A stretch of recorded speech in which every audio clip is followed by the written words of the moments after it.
ఆంజనేయ కదా చేసి sir right వినండి. సో ఈ క్వశ్చన్ మనకు 8th క్లాస్కి SE 2కి వచ్చినది. ఈ క్వశ్చన్ కొంచెం విశ్లేషణాత్మకంగా ఆలోచించి చేయాల్సిన ప్రశ్న ఇది, కాబట్టి బాగా గమనించండి. సో ఈ క్వశ్చన్లో మనకు 4 క్వాంటిటీస్ ఇచ్చాడు. Number of vibrations, duration of vibration, frequency, time period. అదేవిధంగా 4 ఆబ్జెక్ట్స్ ఇచ్చాడు. ప్రతి ఆబ్జెక్ట్ సంబంధించిన 2 క్వాంటిటీస్ ఇచ్చాడు. మిగిలిన 2 క్వాంటిటీస్ మనం కనుక్కోవాలి. దీన్ని సులభంగా చేయాలంటే దానికి సంబంధించిన కొన్ని సూత్రాలు ఉన్నాయి. వాటిని మనం తెలుసుకోగలిగితే ఈ ప్రశ్న సులువుగా సమాధానం చెప్పు. ఉదాహరణ గమనించండి. మొట్టమొదటి ఫ్రీక్వెన్సీ అంటే ఏమో అర్థం చేసుకుంటాం. So what is frequency? Number of vibrations made in 1 second is called frequency. So దీనికి ఫార్ములా ఏమంటే nu is equal to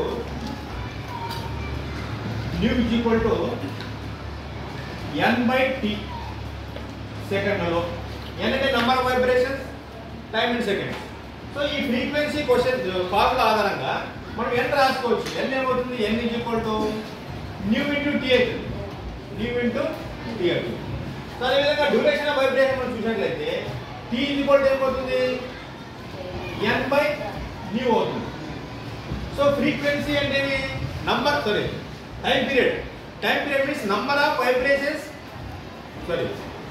time taken for one vibration. Time taken for one vibration is called time period t second లో. దీనికి ఏం చేస్తున్నాము? t is equal to 1/nu లేదా ఇంకొక formula ఏం రాయొచ్చు? t/n రాయొచ్చు. t/n కూడా మనం రాయొచ్చు. సో ఇప్పుడు ఒక్కటి చేద్దాం. సో ఈ ఆబ్జెక్ట్ సంబంధించి నంబర్ ఆఫ్ వైబ్రేషన్ ఇచ్చాడు, డ్యూరేషన్ ఇచ్చాడు 2 సెకండ్స్. సో ఫ్రీక్వెన్సీ ఈక్వల్ ఏమవుతుంది? New is equal to n/t అంటే 120/t. t అంటే మినిట్లో ఇచ్చాడు కాబట్టి సెకండ్స్ లో 2 అయితే అవుతుంది 120 అవుతుంది. సో 120/100 సో మొదటి ఆబ్జెక్ట్ యొక్క ఫ్రీక్వెన్సీ అంటే 1 ఇక్కడ. అలాగే టైం పీరియడ్ మనం చూసినట్లయితే టైం పీరియడ్ ఏమైనా 1/nu. న్యూ అంటే 1 కదా. 1/1 is equal to 1. So time period ఎంత? 1 సెకండ్ అయింది. అలాగే ఆబ్జెక్ట్ క్యూ చూడండి. ఆబ్జెక్ట్ క్యూలో మనకి ఏమి ఇచ్చాడు? డ్యూరేషన్ ఇచ్చాడు, ఫ్రీక్వెన్సీ ఇచ్చాడు, టైం పీరియడ్ కనుక్కోవాలి. సో దీని ఆధారంగా మనం చూసినట్లయితే n ఇజ్ ఈక్వల్ టు ఏమవుతుంది మనకు? New into tea. న్యూ అంటే 2, టీ అంటే 6 సెకండ్ చేసుకోవాలి. అప్పుడు ఏమవుతుంది? న్యూ అంటే 2 into 1 minute equal 6 seconds. 60 is equal to 120 vibrations. 120 vibrations. So అలాగే టైం పీరియడ్ ఇచ్చేది t ఈక్వల్ టు 1/nu. అప్పుడు ఏమవుతుంది? 1/nu అంటే న్యూ 2 కాబట్టి 1/2 equal to 0.5 seconds. So 2 object అయిపోయింది. సో 3 ఆబ్జెక్ట్ చూద్దాం. 3 ఆబ్జెక్ట్ సంబంధించి మనకు వైబ్రేషన్ ఇచ్చాడు, టైం పీరియడ్ ఇచ్చాడు. టైం పీరియడ్ ద్వారా మనం ఏం కనుక్కోవచ్చు? ఫ్రీక్వెన్సీ కనుక్కోవచ్చు, డ్యూరేషన్ ఆఫ్ టైం కూడా కనుక్కోవచ్చు. గమనించండి, ఆ t ఇచ్చాడు, మనకు ఇచ్చాడు. ఫ్రీక్వెన్సీ చూద్దాం. ఏమి?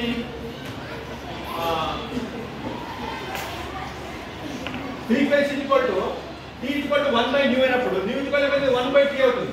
అంటే 1/1 ఈజ్ ఈక్వల్ టు 1 సెకండ్ అయింది. 1 హెడ్స్ అయింది. 1 heads.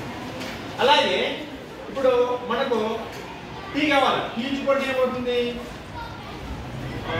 1 head by 300.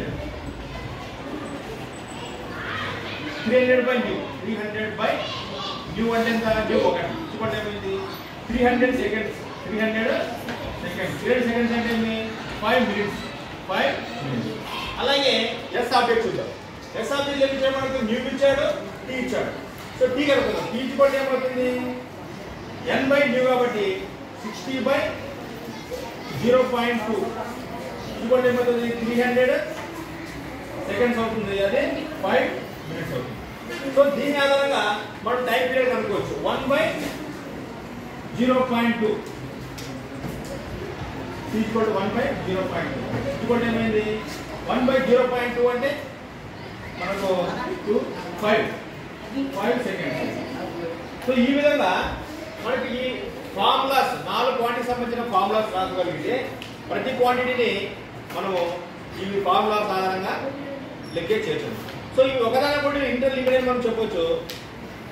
Vibrations time for vibrations frequency time period వీటికి స్పష్టమైన సూత్రాలు ఉన్నాయి.